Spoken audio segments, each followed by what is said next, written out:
خود غرض لومڑی۔ السلام علیکم، welcome to my channel Wahf Khan. آج میں آپ کو خود غرض لومڑی کی کہانی سناؤں گی۔ مرغی لومڑی کو جھاڑیوں کے پاس بیٹھی دیکھ کر ٹھٹک گئی۔ وہ محتاط قدموں سے یہ دیکھنے کے لیے آگے بڑھی کہ لومڑی یہاں کیا کر رہی ہے۔ اس نے دیکھا لومڑی کی دم ایک لوہے کے شکنجے میں پھنسی ہوئی ہے جسے وہ چھڑانے کی کوشش کر رہی ہے۔ اتنے میں لومڑی کی نظر مرغی پر پڑ گئی۔ آؤ آؤ بہن، کیا حال ہے؟ لومڑی نے چہرے پر مسکراہٹ سجاتے ہوئے کہا۔ یہ کیا ہوا؟ مرغی نے لومڑی کے شکنجے میں پھنسی ہوئی دم کی طرف اشارہ کرتے ہوئے پوچھا۔ لومڑی نے کہا، بہن، اس نامراد شکنجے کے ساتھ گوشت کا ٹکڑا لگا ہوا تھا۔ میں نے اسے کھانا چاہا تو ایک زور کی آواز آئی اور میری دم اس میں پھنس گئی۔ مرغی نے کہا، لیکن تم تو بہت چالاک اور ذہین ہو، تم اس میں کیسے پھنس گئیں؟ مرغی سوچ رہی تھی کہ کہیں لومڑی کوئی چال نہ چل رہی ہو۔ لومڑی بولی، بہن، لالچ بری بلا ہے۔ گوشت کا ٹکڑا دیکھ کر میرا دل للچا گیا۔ اگر تم میری مدد کرو تو میں شکنجے سے آزاد ہو سکتی ہوں۔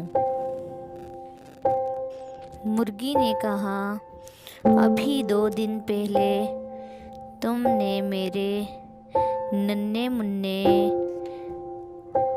بچوں کو پھاڑ کھایا تھا، پھر بھی مجھ سے مدد کی توقع رکھتی ہو۔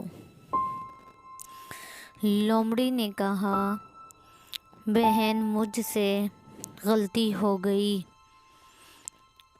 میں تم سے معافی مانگتی ہوں۔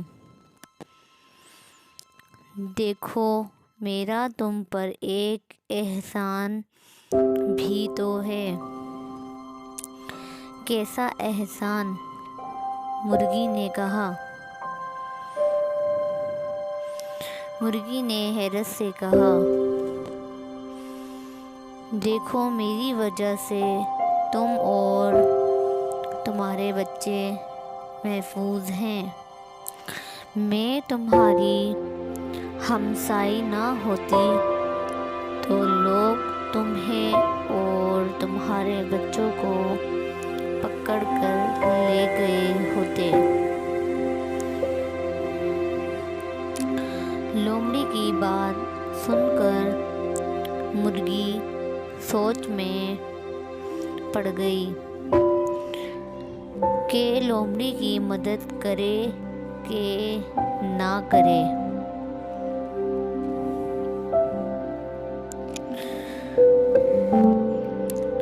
مرغی کو سوچ میں ڈوبا دیکھ کر لومڑی چالاکی سے بولی، بہن، کیا سوچ رہی ہو؟ دیر نہ کرو ورنہ شکاری آ جائے گا۔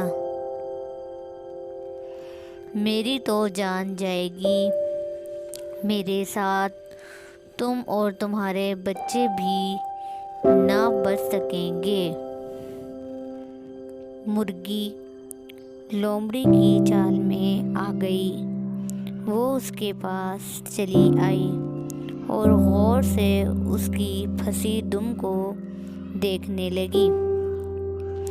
اس نے لوہے کے شکنجے کا اپنی چوٹ سے ٹھونگے ماری، پنجے سے کریدا، پھر بولی، یہ تو بہت مضبوط ہے، میں اسے نہیں کھول سکتی۔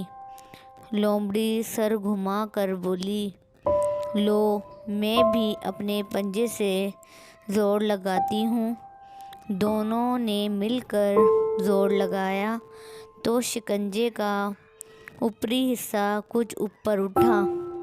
لومڑی نے اپنی دم کو باہر کھینچ لیا اور جلدی سے شکنجے کو چھوڑ دیا، جس سے شکنجے کی نوک ٹھک سے مرغی کے پنجے پر گری اور اس کا پنجہ شکنجے میں پھنس گیا۔ لومڑی نے اپنی دم کو جھاڑا، سہلایا، اس کی دم کے بہت سارے بال اکھڑ گئے تھے۔ وہ اپنی زخمی دم اٹھائے جنگل کی طرف چل پڑی۔ لومڑی کو جاتے دیکھ کر مرغی نے کہا، بہن کہاں چلی؟ میرا پنجہ تو چھڑاتی جاؤ۔ لومڑی بولی، بہن میری دم پر زخم ہو گیا ہے، میں ذرا گھر جا کر مرہم پٹی کر لوں، پھر آ کر تمہیں آزاد کرتی ہوں۔ یہ کہہ کر لومڑی جنگل کی طرف بڑھ گئی۔ اس کا رخ مرغی کے گھر کی طرف تھا، جہاں مرغی کے بچے اکیلے تھے۔ وہ خیالوں میں ہی ان کے مزیدار گوشت کے چٹخارے لیتی تالاب کے کنارے پہنچی، اور پھر جیسے ہی اس نے مرغی کے گھر میں داخل ہونا چاہا، ایک کالی بلا سی اس پر جھپٹی۔